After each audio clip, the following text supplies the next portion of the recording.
आप सभी को नमस्कार। आज मैं आप सभी के समक्ष भोलेनाथ की एक कहानी लेकर आई हूँ, जिसका शीर्षक है भावना के भूखे भोलेनाथ। एक गांव के बाहर एक छोटा सा शिव मंदिर था, जिसमें एक वृद्ध पुजारी जी रहते थे। एक दिन एक गरीब माँ अपने नन्हे से बालक को मंदिर के द्वार पर छोड़कर चली गई। बहुत खोजने पर भी पुजारी जी को बालक के परिवार का कुछ भी पता न चला। जब गांव का भी कोई व्यक्ति उस बालक का लालन पालन करने को तैयार नहीं हुआ, तो पुजारी जी ने भगवान शिव की इच्छा समझकर उसे अपने पास रख लिया और उसका नाम भोला रख दिया। गांव के श्रद्धालु भक्तों से जो कुछ भी प्राप्त होता, उसी से भगवान शिव का, पुजारी जी का और बालक भोला का किसी तरह गुजारा हो जाता।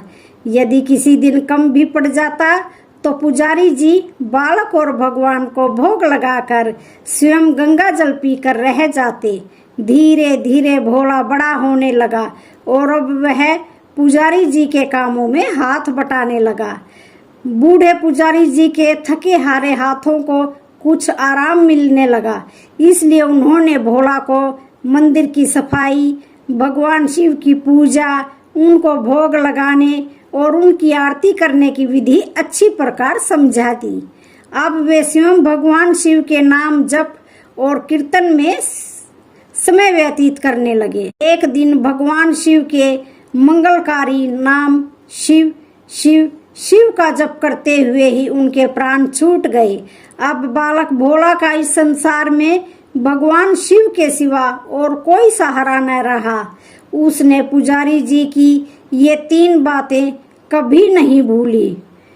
भगवान भोलेनाथ शिव शंकर को ताजी गरम रसोई का ही भोग लगाना, भगवान को भोग लगाए बिना कुछ भी नहीं खाना, भगवान शिव पर विश्वास रखकर कभी भी किसी भी वस्तु का संग्रह नहीं करना, बासी भोजन का भी नहीं।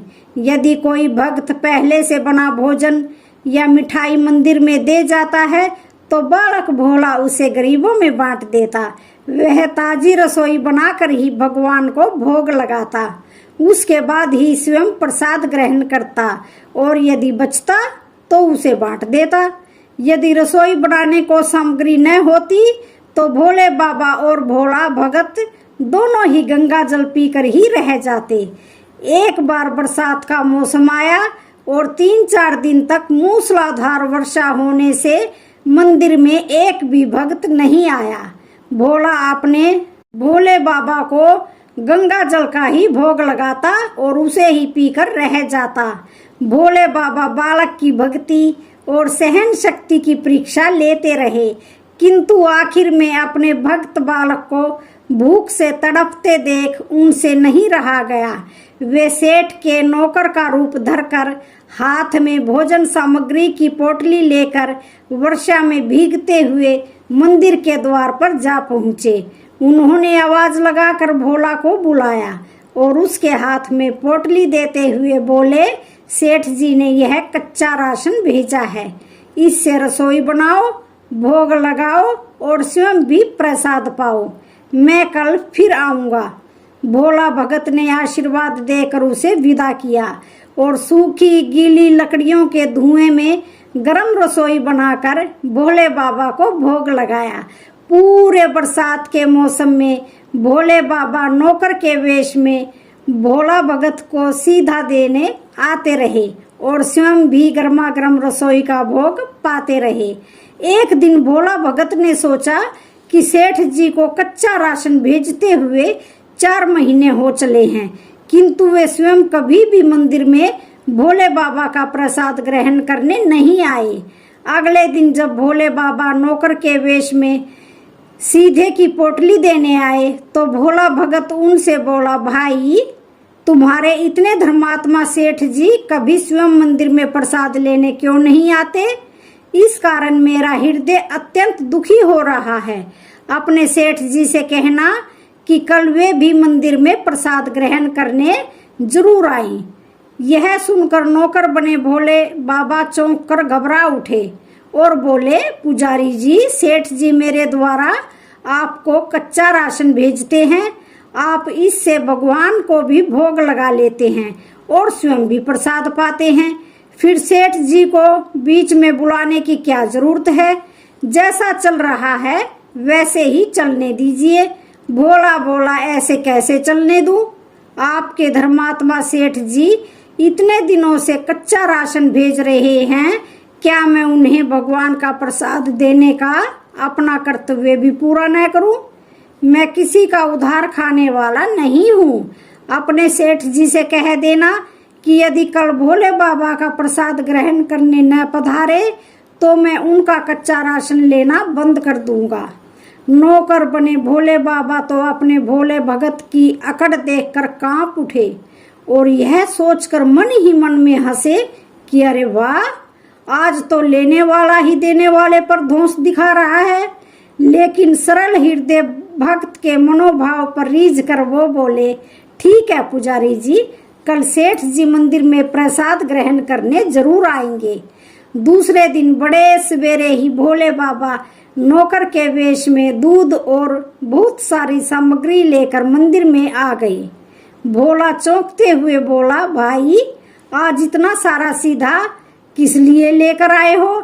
नौकर बने भोले बाबा बोले, पुजारी जी भूल गए क्या? आज आपने सेठ जी को प्रसाद के लिए बुलाया है, इसलिए आप छक कर रसोई बनाइए और भोले बाबा को भोग लगाइए। हाँ, यह तो बता दीजिए कि सेठ जी किस समय पधारे। भोला ने प्रसन्न होकर उन्हें सेठ जी के आने का समय बता दिया। अब भोला भगत की इच्छा पूर्ण करने के लिए भोले बाबा कैलाश पर सेठ का रूप धारण करने लगे। इधर अपने स्वामी को एक प्यारे भक्त के यहाँ जाने का समाचार सुनकर ममतामयी अन्नपूर्णा माँ पार्वती भी भला कैसे पीछे रहती। वे भी पति की आज्ञा लेकर सेठानी का रूप धारण करने में जुट गई। भोले बाबा ने अपने गले से मुंडों की माला उतार दी, शरीर पर लगी भस्म, कमर पर पहना हुआ बाघंबर और बाहों और कानों में पहने सांपों के हार भी उतार कर रख दिए। उन्होंने एक मखमल का सुंदर कुर्ता पजामा धारण कर लिया। अपनी जटाएं सीधी कर गंगा और चंद्रमा को उसमें छिपा लिया और ऊपर से एक सुंदर रंग बिरंगी पगड़ी पहन ली। सदैव नंगे पैर विचरण करने वाले शिवजी ने आज अपने पैरों में रेशमी जूतियां पहन ली। हाथ का त्रिशूल और डमरू भोले बाबा ने नंदी के हाथ में थमा दिया और अपने हाथ में एक सुंदर छड़ी लेकर पार्वती जी के तैयार होने की प्रतीक्षा करते हुए कैलाश पर्वत पर चहलकदमी करने लगे। इधर पार्वती जी घंटों से तैयार होने में जुटी हुई थी। उन्होंने आज अपने पतिदेव के नगर में बनी सुंदर बनारसी साड़ी निकाल कर पहनी, जिसका रंग सेठ बने शिवजी के कुर्ते से मैच कर रहा था। उन्होंने सोने चांदी हीरे के जगमगाते हुए आभूषण धारण कर लिए, बगल में सुंदर सा पर्स ले लिया और भोले बाबा के बार बार आवाज लगाने के बाद श्रृंगार कक्ष से बाहर निकल कर आई। जब पार्वती जी और शिवजी ने एक दूसरे को सेठ सेठानी के वेश में देखा तो वे चकित होकर एक दूसरे को निहारते ही रह गए। दोनों एक दूसरे को देख देख कर निहाल हुए जा रहे थे। इससे पहले उन्होंने कभी एक दूसरे का ऐसा सुंदर रूप नहीं देखा था।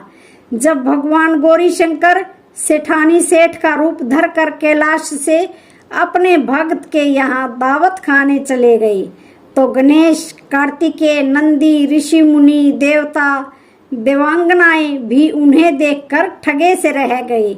सेठ बने शिवजी अपने हाथ में ली हुई छड़ी को अदा से घुमाते हुए पृथ्वी पर टेकते हुए चल रहे थे और उनके पीछे पीछे बगल में पर्स लिए अपनी जूती से टक टक और पायलों से छन छन की मधुर ध्वनि करती हुई माँ पार्वती सेठानी बनी हुई चल रही थी। इधर भोला भगत आज सुबह से ही सेठ जी के स्वागत में भांति भांति के पकवान बनाने में जुटा हुआ था। अपने भोले बाबा का भोग तो वह चलते फिरते बना लेता था, किंतु आज उसे कई महीने से भगवान को भोग लगाने के लिए कच्चा राशन भेजने वाले सेठ जी को बहुत प्रसाद देना था। अतः आज उसने अपनी सारी पाक कला झोंक डाली थी इसमें। उधर उसने सेठ जी द्वारा भेजे हुए चावल धोकर खीर बनाई, उसे धीमी आंच पर पकाकर गाढ़ा किया और उसमें सेठ जी के द्वारा भेजे हुए पिस्ते, बादाम, काजू, केसर, किशमिश आदि सभी डाले। मिर्च और अदरक को कूटकर उसे बाजरा, बेसन और गेहूं के आटे में भर भर कर मोटे मोटे मिस्सी रोटी बनाई। रसोई बनाकर भोला भगत दोबारा से स्नान करने चला गया ताकि साफ सुथरे वस्त्र पहनकर भोले बाबा को भोग लगा सके और सेठ जी को उनका प्रसाद दे सके। जब भोला भगत स्नान करके लौटा तो देखा सेठ जी प्रसाद ग्रहण करने के लिए स्वयं तो आए ही हैं, संग में अपनी सेठानी जी को भी ले आए हैं। भोला ने झट दोनों से राम राम की, उन्हें आसन देकर बैठाया और बोला, मैं अभी भगवान को भोग लगा कर आता हूँ, फिर आपको प्रसाद परोसूंगा। भावना के भूखे भोलेनाथ से भूख सहन नहीं हो पा रही थी, इसलिए वे बोले, पुजारी जी भगवान को जल्दी से भोग लगाइए, मुझसे भूख सहन नहीं होती। भोला भगत बोला, सेठ जी भूख तो मुझे भी बड़े जोर से लग रही है, किंतु मैं अपनी भूख के कारण भगवान को भोग लगाना नहीं भूलता। यदि दुनिया के सारे लोग इसी तरह अपनी भूख के लिए भगवान को भोग लगाना भूल जाएं, तो भगवान तो भूखे मर जाएंगे। सेठ जी बने भोले बाबा एक पत्तल उठाते हुए बोले, पुजारी जी आप भोग लगाइए, इधर मैं पत्तल परोस लेता हूँ, मुझसे भूख सहन नहीं हो पा रही है। भोला भगत सेठ जी बने भोले बाबा को डांटते हुए बोला, सेठ जी भगवान के काम में न तो जल्दबाजी ही चलती है और न ही कंजूसी। मैं जब तक भगवान को भोग नहीं लगा लेता, आप रसोई के पास भी नहीं फटक सकते। चुपचाप इधर बैठ जाइए और ओम नमः शिवाय जपते रहिए। मैं अभी आता हूँ और आपको पेट भर भोजन कराता हूँ। सेठ बने शिवजी डांट खाकर चुपचाप अपने आसन पर जा बैठे। सेठानी बनी पार्वती उनकी यह दशा देख बड़ी मुश्किल से अपनी हंसी रोक पाई, लेकिन जैसे ही भोला भगत पत्तल में सामग्री लेकर भगवान को भोग लगाने मंदिर में गया, शिवजी पार्वती जी को मौन रहने का संकेत करते हुए चुपके चुपके पैर रखते हुए रसोई में पहुंच गए और उन्होंने एक एक व्यंजन उठाकर चखना शुरू कर दिया। भोले बाबा तो प्रसाद को चखते ही भौचक्के रह गए। खीर में चीनी की जगह नमक भरा हुआ था और सब्जियों में चीनी भरी हुई थी। जैसे ही भोले बाबा ने रोटी का एक टुकड़ा तोड़कर मुंह में लिया, वे सी करने लगे, क्योंकि रोटी में मिर्च ही मिर्च भरी थी। वे सी करते हुए उल्टे पैर भाग आए और अपने आसन पर जा बैठे। माँ पार्वती अपने स्वामी की यह हालत देखकर खिलखिलाकर हंस पड़ी। इससे पहले कि भोले बाबा पार्वती जी के सामने कुछ सफाई दे पाते, भोला भगत ओम नमः शिवाय मंत्र का जप करते हुए आ पहुंचा। उसने भोग को रसोई में मिलाकर उसे पवित्र बना डाला और फिर सेठ जी के सामने पत्तल परोसकर हाथ जोड़कर बोला, सेठ जी अब आप भी भरकर प्रसाद पाइए। भोले बाबा तो अभी अभी भगत की भक्ति से भी जोरदार उसके हाथ की बनी हुई रसोई चख चुके थे, अतः उसे ग्रहण करने की बात सुनकर उनके पसीने छूटने लगे।